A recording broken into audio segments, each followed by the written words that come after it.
When you open it up, then you see the full story of how rough a shape this book actually is in. Page 7, page 16. My name is Kyla Ubbink. I'm a book and paper conservator. Sometimes I'll play music if I'm doing surface clean of something really, really big. I have found with myself though, it needs to be classical music. If I'm listening to rock and roll, I get way too into it.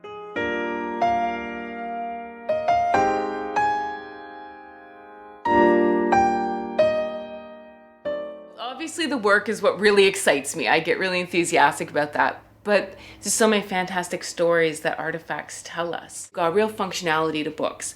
They're not like a lot of artifacts where you can just set up on the shelf and it goes behind the glass doors and nobody handles it. Books, they have to be used. You have to be able to open them and go through them. So I love that aspect of working on books, that there was this functionality to it.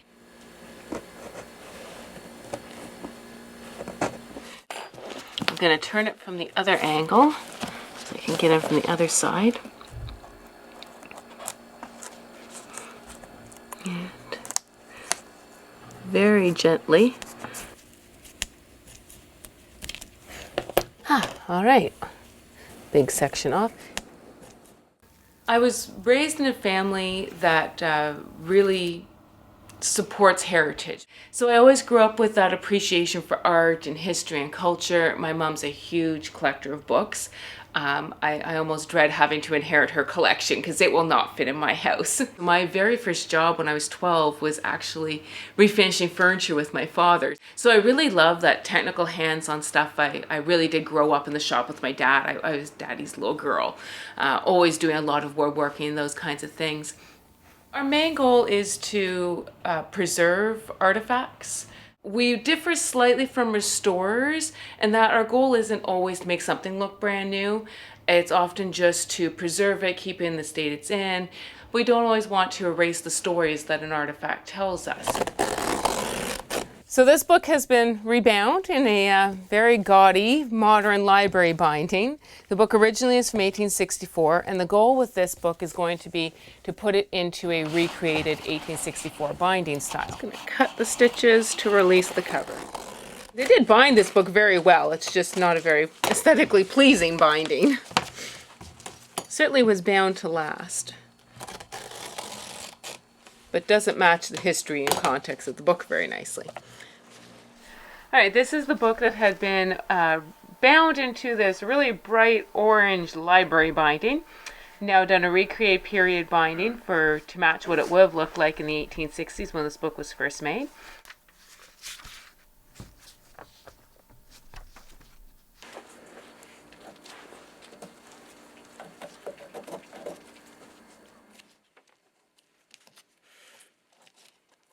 And yeah, I can get a bit more off the bottom of that and peel it up. And it's like this really gooey stuff. Kind of looks like, I don't know, one of my assistants referred to it as snail snot. And after that, I never looked at it the same again. Favorite fact to tell people about conservation is how much I love doing it, I think. How much satisfaction doing this kind of work actually gives you to take something falling apart and make it look, not just look new and look good again, but also make it usable, to know that you're extending the life of the piece that's going to be around for, the next couple hundred years.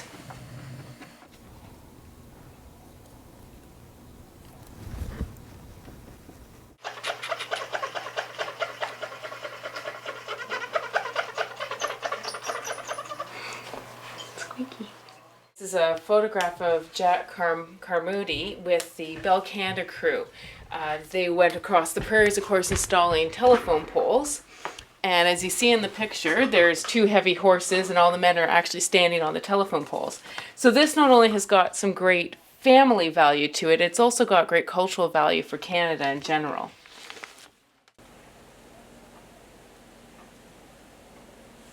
Start the timer, of course. I do actually often talk to my artifacts. Like a relax their photograph. And just get you to relax a little bit more for me. Thank you. There we go.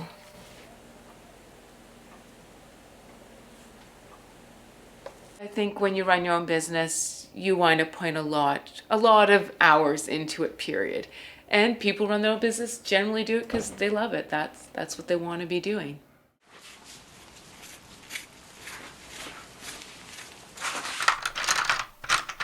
Slightly darker gray. And this is after it's been washed, plated. It's all dry now. As much of the dirt's going to come out has come out. I've infilled the losses with Japanese paper.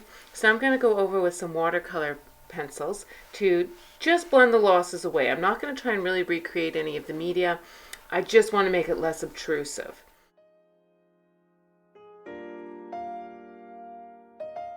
Put a new mull on. That's just going to get smoothed into place.